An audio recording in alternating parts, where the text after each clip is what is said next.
मांगा को पढ़ा, राइट बाय जुंजी ईतो। और अगर तुमने जुंजी ईतो की कोई मांगा पढ़ी है या फिर तुमने जुंजी ईतो का नाम भी सुना है तो तुम्हें ये तो पता होगा वो कितनी ज्यादा डार्क एंड क्रीपी मांगास को राइट करते हैं। लाइक तुमने अगर उजुमा की एनिमे को देखा है तो उनकी मांगा को इन्होंने ही राइट किया है। एंड जिस मांगा को मैंने पढ़ा है उसका नाम है द ह्यूमन चेयर। एंड इस पे तो वीडियो बनानी बनती है, तो आज हम लोग इसकी मांगों का एक्सप्लेन प्लस इसका रिव्यू भी करेंगे।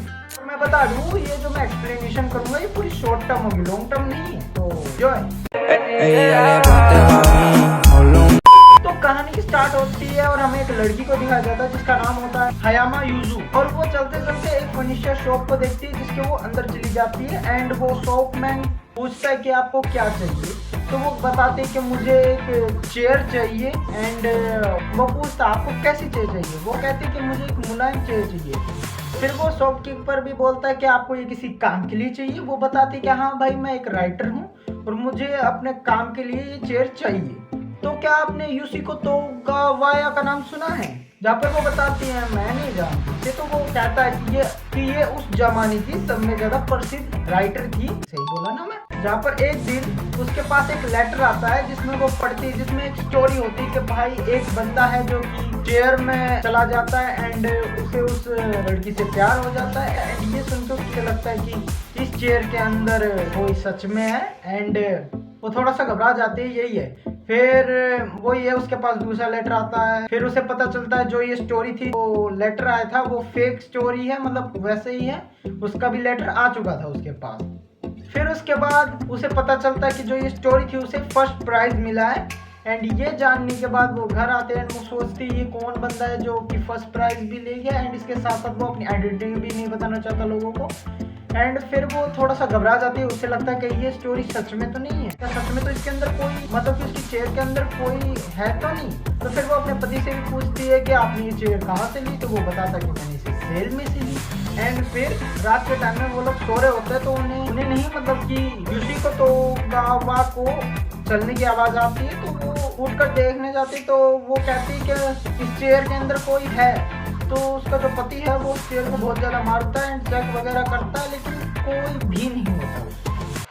फिर अगले दिन एक लेटर आता है उसके पास जहाँ पर उस चेयर वाले बंदे ने लिखा होता है कि तुम्हारे पति ने मुझे इतना मारा, उसका मुझे दर्द हो रहा है, ये सब फलाना वगैरह। तो फिर ये लेटर पढ़ने के बाद वो उस चेयर पर बैठना छोड़ देती है और वो लिविंग रूम में यानी कि लिविंग रूम में राइट करना शुरू कर देती है। फिर उसका पति आता है एंड वो देखता है कि वो लिविंग रूम में राइटिंग को ही ज़्यादा टाइम देती है, अपने पति को ज़्यादा टाइम नहीं देती। तो वो गुस्से में उस चेयर पर बैठ जाता है। फिर थोड़ी देर बाद उसकी जब बीवी उसे देखती है तो वो मर चुका होता है।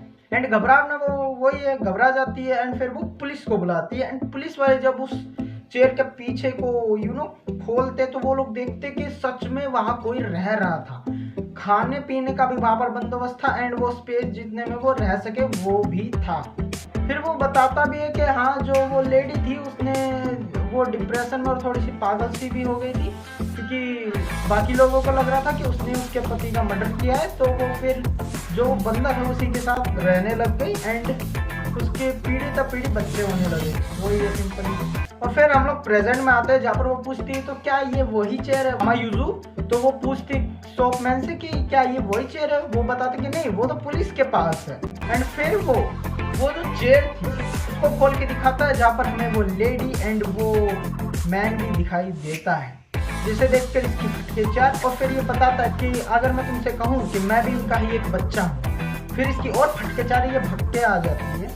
एंड फिर इसके बाद ये सर्च करते हैं गूगल पे और उसे पता चलता है कि ये जितनी भी स्टोरी अभी मैंने बताई तुम्हें ये बिल्कुल ट्रुथ है, बिल्कुल ट्रुथ। एंड उसकी डोरबेल बजती है एंड उसकी डोरबेल बजने के बाद वो जब डोर ओपन को करती है तो वहाँ क्या होता है, एक चेयर।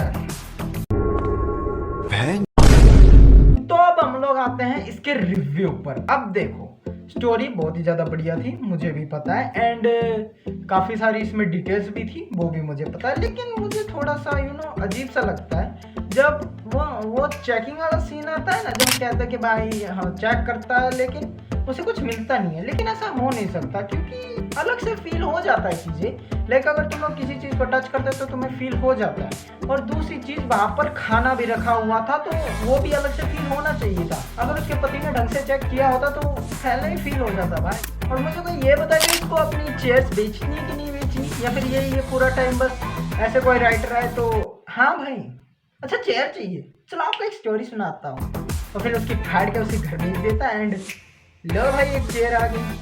एंड ये इतनी स्टोरी थी। रिव्यू का तो क्या ही रिव्यू करूँ, मैंने बताया मुझे काफ़ी ज़्यादा बढ़िया लगी ये स्टोरी।